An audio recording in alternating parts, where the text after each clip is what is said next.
Um, we also have Cynthia Thayer, our unit director, and Emily Amador who will be monitoring your questions. Just use the chat feature. Um, there's a lot of people here, so the chat's probably the most efficient way to communicate. We'll talk for about 30 minutes and then take questions for as long as necessary. Um, Feel free to send us a question whenever, but we're going to wait till the end. Just we might cover what you're going to ask us. We are recording this presentation, but have broken down each of the most important processes into written instructions and short videos on both the portal login screens and our special e-filing portal update screen. We will have office hours starting Thursday at 11, next Tuesday at 10, and again next Thursday at 2. Um, so, oh, I'm getting a message that we have no audio. Is that is Keith the only person getting that? I can hear you. Oh, there we go. Good. So, the most important change for all 4,800 local government entities is how you log into the e-filing portal. There are a few improvements to the director information tab for special districts, and the way you file a document is similar, but how you log into your system and file your entity or entities uh, documents is completely different than the old system. So we'll start out with Claire Krajcik, who will explain how to get our accounts set up and how to associate those accounts with local governments. Mia Gonzalez will talk about how to change that information and designate officials. Excuse me, I've had a cold. Then I'll talk about filing documents. Finally, we'll open up to the Q&A after that. So go ahead, Claire, take it away.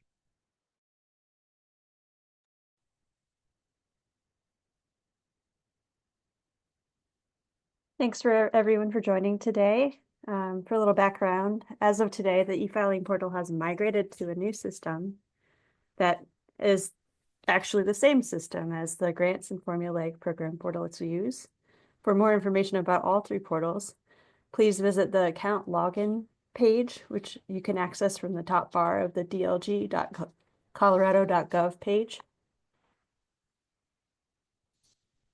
Here, you can have access to the new e-filing portal.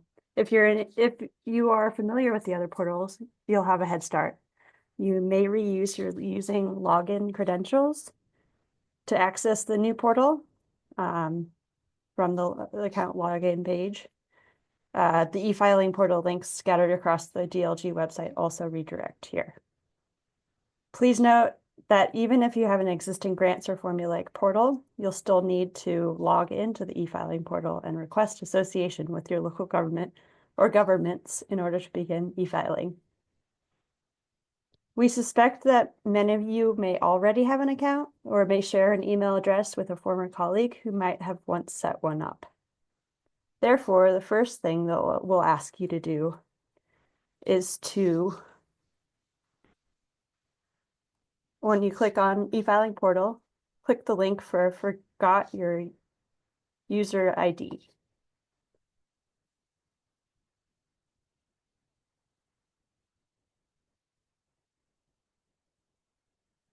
Completing this form will email you the user ID associated with your account and instructions for resetting your password. In rare cases, you might have a blank user ID associated with your email address. This may have happened if your email was in our database prior to the adoption of the portals. If this is the case, please email the DLG help desk, specifying the email address that you entered and the fact that the user ID was null, and we can take care of that for you.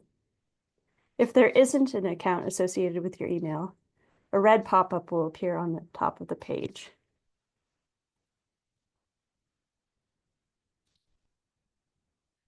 Click Cancel to return to the portal.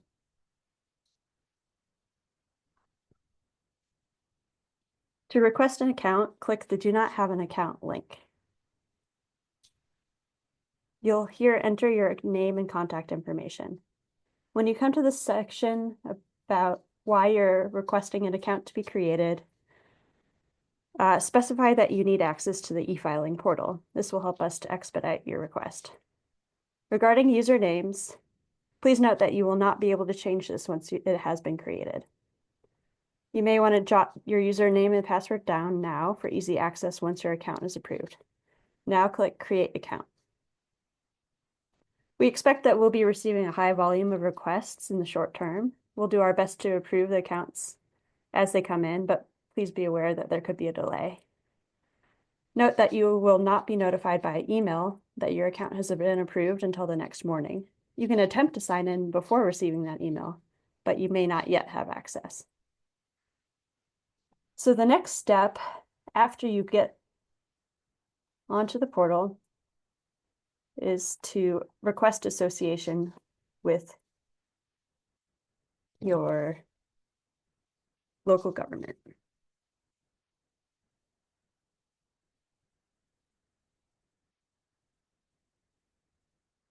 Once you're on the main page, you can see whether your account is already associated with a local government. If the entity you're e-filing for is not listed here, click the Request Access to an Organization or View Existing Requests link. Scroll down to the bottom of the page if applicable, and enter your full name, the full name of the government, and the LGID under Organization. Under Title, enter your role, for example, municipal clerk or paralegal. Next, describe what you're trying to do. For example, file budget or election documents. Click Submit Request.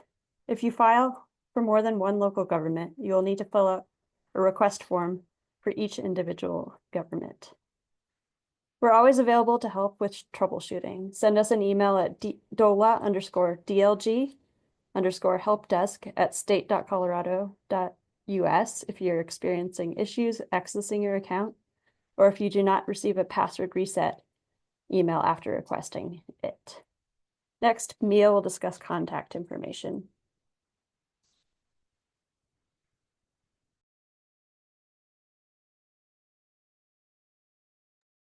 Great, thanks, Claire. Again, hi everyone. I'm Mia Gonzalez. I'm the Budget Program Manager. And in this next section of our presentation, I am going to go ahead and briefly talk about the different ways to update contact information once you do have an e-filing portal account. So once you do have your account set up, you'll log in, and then as Claire has already shown, you'll see this main menu page with the list of local governments that you've been associated with below. If you need to change your contact information as an e-filer, you'll look to your right-hand corner and click on the button called My Profile. And from here, your name, addresses, and email can be changed. Just note that each required field must be entered, even if it will remain unchanged. And then you'd go ahead and click Save Changes, or as what I'll do here, I'll actually go ahead and click on Cancel. Just a second.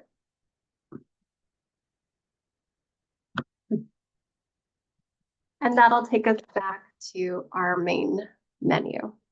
If you need to change your password, also on the top right-hand corner is a button for password, and then it'll prompt you to enter your current password first, and then you'll generate a new password with at least 8 characters in length with a combination of upper and lowercase alphanumeric characters, as well as symbols. Just note that passwords are case sensitive. And then by clicking Change Password here, you'll be updating your password, and you'll use that updated password the next time that you log in. Again, clicking Cancel will take you back to that main menu page. In this updated system, unlike in the old system, you'll also be able to change the local government's address and website as well, which is information that will appear on the public-facing side of the system. To do that, you'll have to first navigate to that specific local government from the list below. And under the column called Actions, you'll click on the blue arrow icon, and we'll do this for our test entity. Once you're in your local government's record, you'll know that by looking at the the left-hand upper corner. Well, you'll see the name of the local government as well as the local government ID number that the system automatically assigns to that local government. Under local government profile is where you will be able to update the address of that local government as well as entering a website. Please note that websites should not include any HTTP or HTTPS prefixes. Our system will validate the URL, so please be sure that what you are linking is to an official website. We cannot accept any links to social media platforms. Again, this information is what is going to be shown on the public-facing side, and you will click Submit Changes for division staff to review that information. If you click on Cancel, that will take you back to the main tab for this local government's record. One of the new features in the system is you'll also be able to see a list of officials that are tied to that local government type. So each local government has at least one official type, such as a Title 32(1) official, a chief administrator, or a municipal clerk. To see these official types for your local government, you'll click right next to that local government profile button, you'll click on Officials. And you'll see the lists that are tied to that local government. Information about local government officials are only used to communicate important information or updates about DOLA or our programs and requirements. This information will not appear on the public-facing website, and they're also not tied to any e-filing capabilities. We are still working on populating these official types, but once available, like this one, you'll be able to go to the action column and click on the pencil icon to review that information. If it's incorrect, it needs to be updated, or a detail is missing, you can go ahead and enter those details in this field and then click on email the changes, which will generate an automatic email to our staff to review. Given the high volume of requests we may receive from this new feature, just note that it may take us some time to process these changes. But if you click Cancel, it will take you back to the list of officials. And then if you click on this Go Back button, it will take you back to the main tab of that local government. So next, I'm going to go ahead and turn it over to Joe, who is going to show how to actually file a document. Thanks, Mia.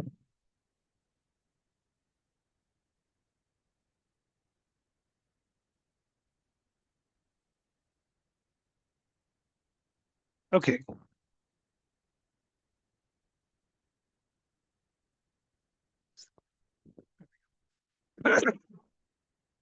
So this is the process for all filings, with the exception of director filings for special districts, which I'll show you in just a moment.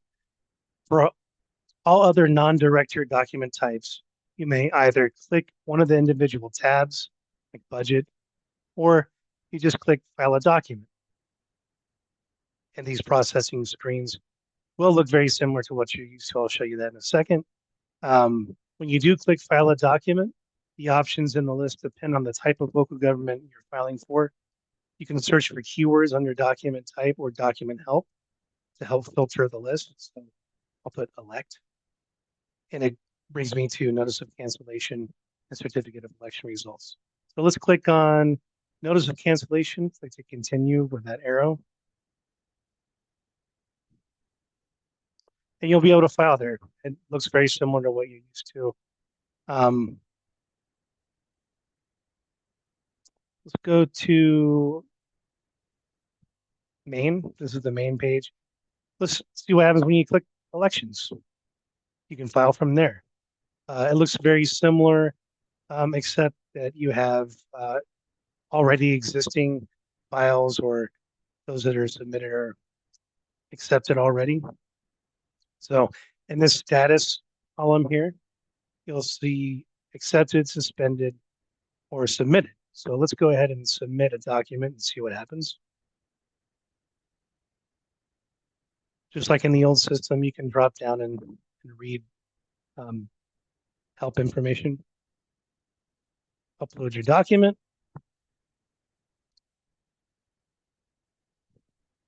It'll tell you that you uploaded successfully. We'll put in the most recent election. It auto populates the year. And you can type in a note. Submit document. You can actually view it too, all in one screen, which is a big improvement in my opinion. So, and now you'll see that it'll show a submitted status. You may either view that document. Now, this is in a test environment, so it's not the same as you'll see, but you'll be able to review and look at that document. Or you can click on this trash can button, and that'll remove the filing before we review it. So on the main screen here, you'll see documents needing attention, submitted documents. Under submitted, you'll see that same document. You'll have those same options. Same as if you click recent activity. There it is. You just view it there.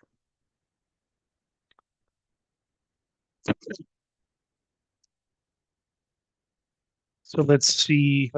Well, do you want to remove this document filing? Okay. And now it's gone. So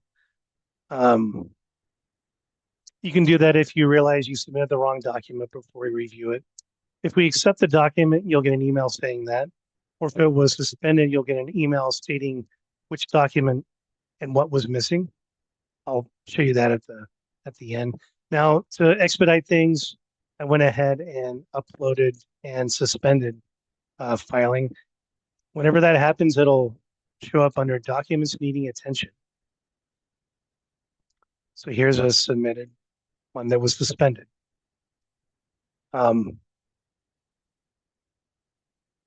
You'll be able to view with the magnifying glass, update with the little pencil symbol, or click delete as I cancel as I showed you.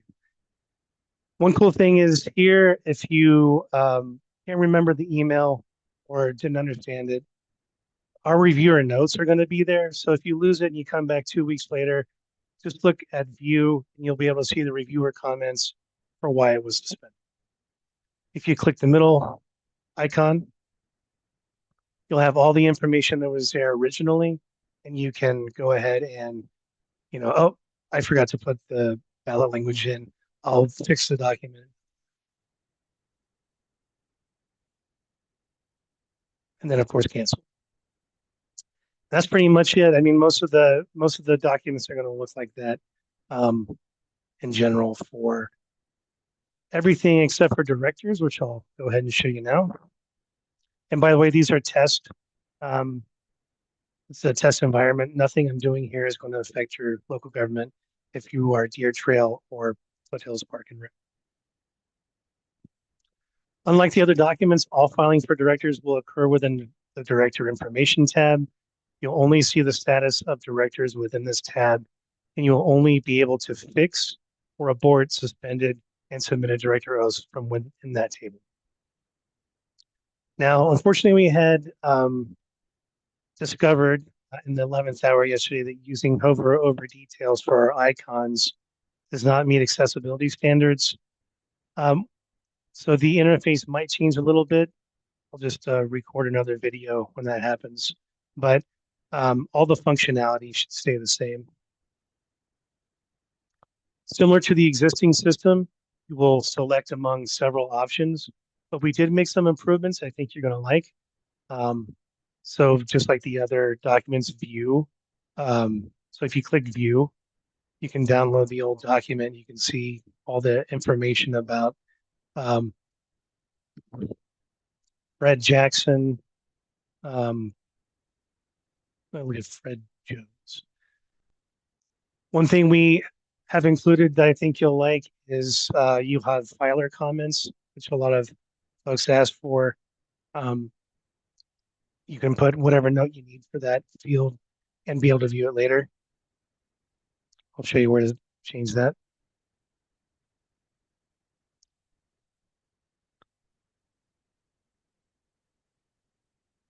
You change it by clicking update, this little pencil. Here you can change the title and those notes.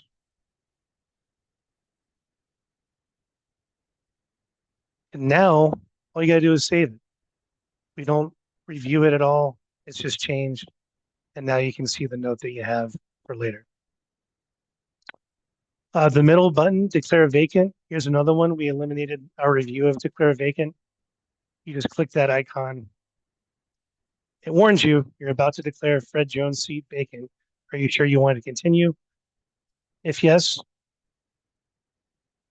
he's gone.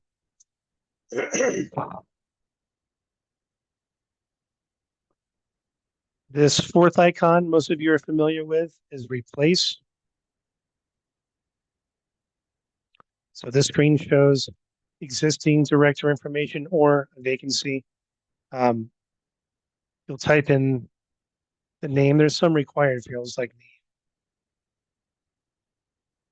I'll type in my name and my title. Now, if they're appointed, right now, we do have a requirement that you actually have to type in the expiration year. We're working on a fix for that. That'll make it easier for you. For elected directors, you'll need to associate an accepted election document. That's a little bit different than what exists right now. The available terms will be based on that election date. So I know that's different. Just make sure you get all your canceled election dates, election documents as much as possible in March and April, and that shouldn't be a problem. Anyway, you select the election and the expiration year for the director. Upload your document. You can even view it if you want to. Put in a comment. He's up in 2 years. Submit.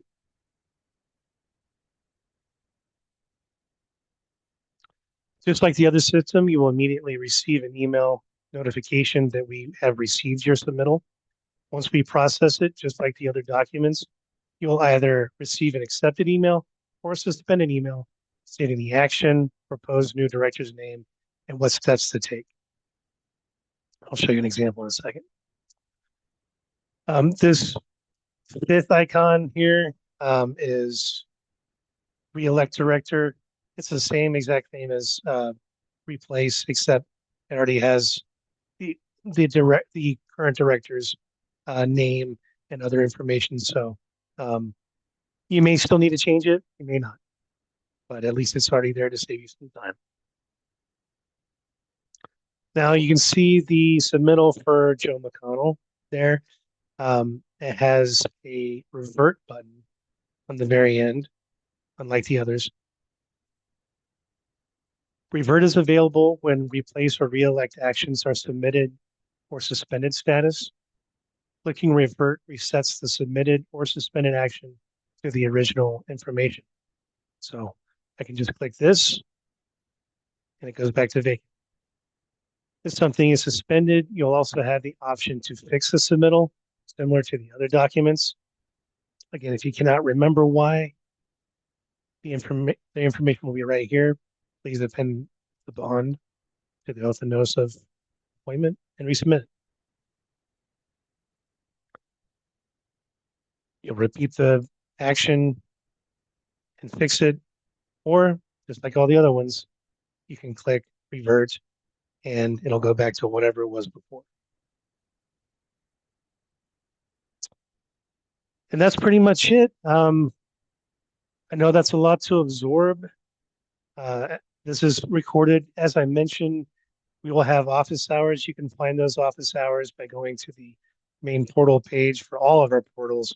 At the top, you'll see this. All the short videos and instructions are here at the bottom.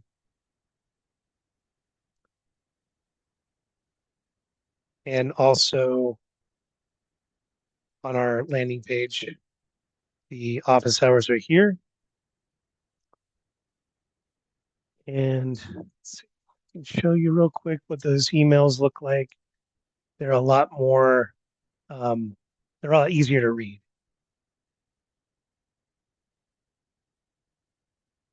So it's suspended. Here's your next step.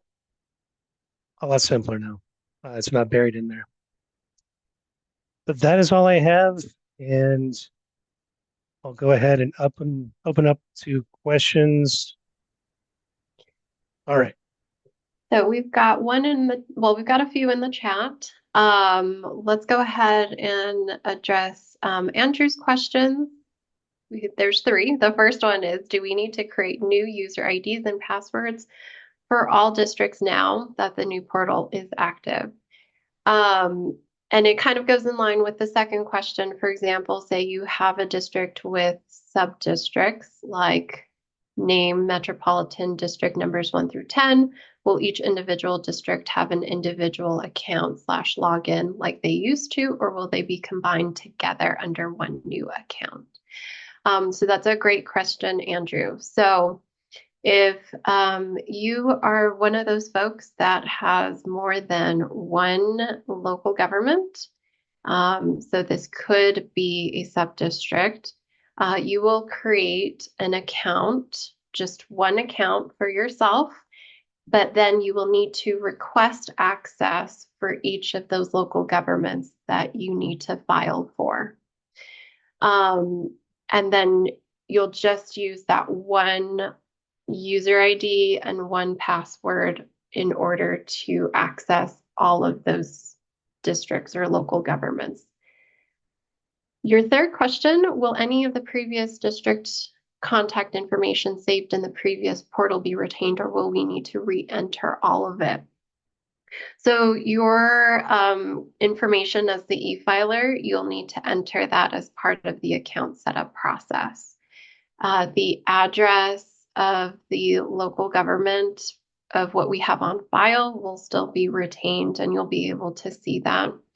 Again, you can change that if it needs to be updated by logging in, and after you've associated with that local government, you can click on that local government profile button to change that. I hope I answered all of your questions, Andrew. Ping us again if you have any follow-up questions. Here's another one. Yeah. Go ahead, Andrew. Yeah, sorry, just real quick. So say you have 200 and maybe they have 1 through 10 or whatever. So you can have one user ID and login for 200 districts? Correct. Okay. Yeah. All right. That answers it. Thank you so much. Yep, you're welcome. Keith's question, old system, only one user account allowed for my metro district. Question, will the new system allow for more than one user account to update my metro district? Yes. You'll be able to have more than one person from your local government file documents for a local government, just as long as they associate their e-filing account with that local government.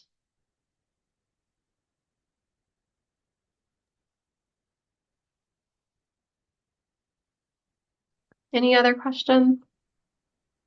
I know there's going to be lots of questions, so feel free to please ask them now, so that 67 people hear them and they're not 67 emails.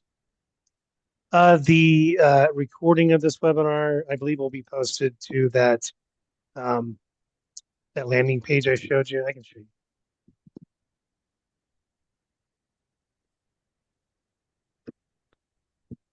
So it'll either be on this page, like with all these other videos that are here, or if you go all the way up to the top, you click here, it'll be somewhere on here, which is where our office hour information and those videos are also. And as we're expecting there to be questions we didn't expect as we go through. We will definitely post a video or instructions if that comes up. But that's where everything should be. And I definitely recommend if there's something specific that you don't understand, and it might be easier to watch the individual videos because they're 5 minutes or less, save you a little time, and they're written. So, for example, the directors, um, there's lots of information. So, hopefully that answers your question.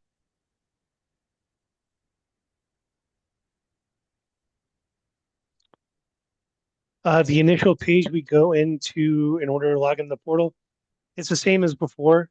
I'll just keep sharing. Um, so this is the original landing page from before. That hasn't changed. For the e-filing portal, you just click this button, and then, No, we're as not Claire seeing that showed you, page. what's that? That's not the page that we're seeing.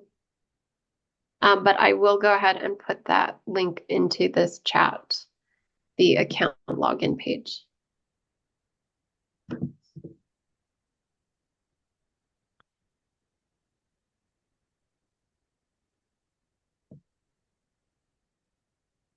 And that's the page, Tuggy, that you can go to access the new portal, which is currently live.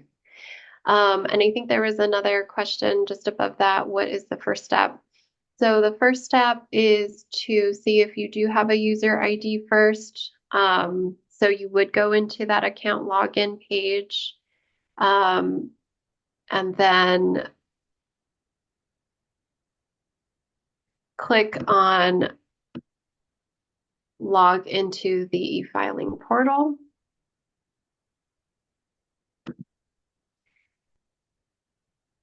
And forgot your user ID is what we would recommend. Yeah, that's the first thing you want to do is check to see if we already have a user ID because you use the grants portal already. If you have a login for both the e-filing system and the grants portal, which login should we use for the new system? So if you already have a login for the grants portal, what you use to access the grants portal or the formulaic distribution portal is what you should use to access the e-filing portal. It should automatically take you in once you enter those details. And once you're able to log in, this is kind of what you'll see here. Hopefully my share screen is working properly. It is. Okay. Now I'm scared. You'll click request access to an organization or view existing requests. Click that, and as we showed you earlier, you just organization title. And so, Keith, after you complete this second step, our staff would have to review that request to the metro district that you're trying to request access for. Once we can accept it, it should be immediate that you'll be able to view that metro district. But unfortunately, you won't be notified by email until the next morning after our staff has accepted it. So, our email notifications from when you request access to an organization or when you request an account, once our staff accepts that request, those email notifications, just for those two processes, they don't go out until the next morning. You're welcome to try to log in with the login credentials that you created on the same day to see if it's been accepted already, or just wait for that confirmation email. And Jennifer, if you have several logins, do you need to try all of them to see if one works? Um, so you should have only one, um, which would allow you access for grants, formulaic distributions portal, and e-filing portal. So you really should only have one, but if you're aware that you have multiple, please reach out to us at the help desk email, and we can take a look and see. But So again, Keith, go ahead, Joe. I was just going to say, just before you do anything, make sure, you know, that you don't already have a user ID. You should only have one associated with your email address if you have one. So we are trying our best to get all of these account requests and associations to local governments as fast as we can, depending on the volume. But we are trying to process them as fast as we can. So yes, I would say approximately one business day, maybe, Keith, for your requests. You can even try this afternoon to see if your account setup has been created. Kevin, how would a local government notify DOLA of a second user who would be authorized by the local government? So that second user just needs to go ahead and complete that setup account request form, and we will go ahead and review it. So yes, Tuggy, a local government can have more than one employee with access to the portal, which is a change from the old system.